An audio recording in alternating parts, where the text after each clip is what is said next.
Cinta seorang berondong diputusin pacarnya menggegerkan dunia.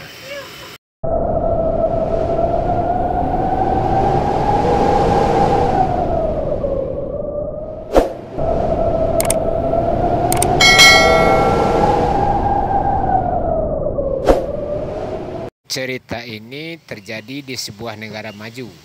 Maju secara ekonomi, maju secara peradaban, maju secara ilmu pengetahuan. Pokoknya maju di segala bidang. Apalagi di bidang hak asasi. Negara ini termasuk di barisan depan dalam membelanya. Makanya yang namanya kebebasan adalah hal yang diutamakan di negara ini. Mirisnya, walau negara ini pendukung pencipta undang-undang dan pelopor utama hak asasi manusia, ternyata masih banyak rakyatnya yang tak mengerti dengan apa itu hak asasi. Hal itu bisa kita lihat beberapa hari yang lalu, di mana sebagian penduduk lokal yang sangat anti terhadap imigran.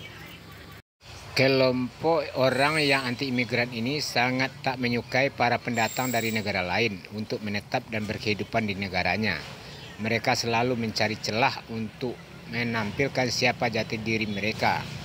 Pas waktunya ketika seorang anak muda yang belum genap berumur 18 tahun, kulit berwarna, melakukan aksi horor pada sekelompok anak-anak yang sedang belajar menari di suatu kota namanya Sopot.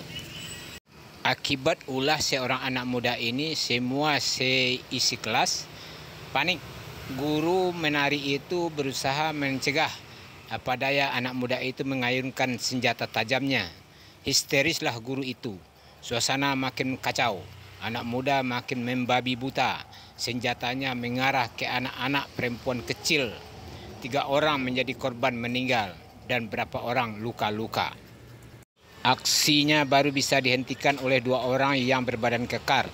Sang pelerai terenyuh melihat anak-anak perempuan kecil terkapar dan dia berusaha menolong. Kesempatan lengah itu, si anak muda kabur dari lokasi. Suasana mencekam. Saat polisi sampai, sebagian menyelamatkan korban, sebagian lain mengejar pelaku. Beberapa jam kemudian pelaku tertangkap. Polisi mengumumkan dan menampilkan wajah pelaku horor itu di media. Hanya itu, tak ada data-data lain. Rupanya setelah diinterogasi polisi, anak muda pelaku horor itu masih belum berumur 18 tahun.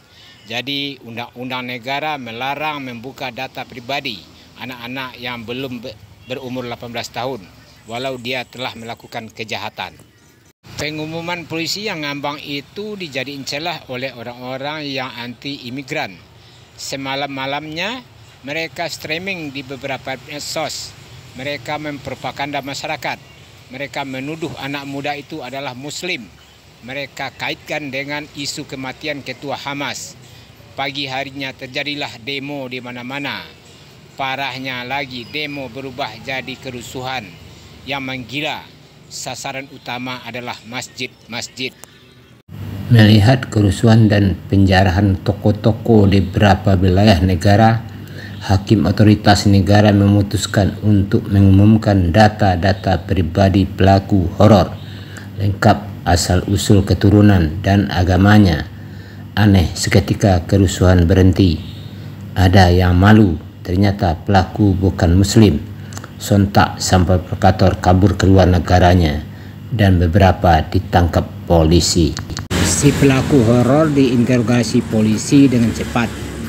Ketika ditanya apa motifnya melakukan horor itu, pelaku menjawab dengan ringan bahwa cintanya telah diputus sepihak oleh ibu dari salah seorang anak yang sedang belajar menari di lokasi kejadian.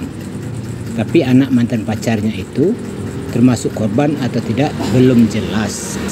Itulah teman-teman, cerita horor seorang berondong diputus cintanya sepihak oleh pacarnya, menggegerkan dunia.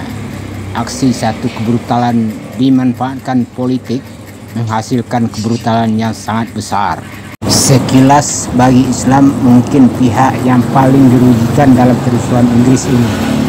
Tapi kita lihat lagi di ujung-ujung kerusuhan, masyarakat Inggris bertambah simpati pada Islam. dan rame-rame membenci kelompok anti imigran tersebut. Demikian teman-teman hasil dari tragedi di negara Inggris. Semoga kita bisa mengambil manfaat dari kejadian-kejadian tersebut. Amin.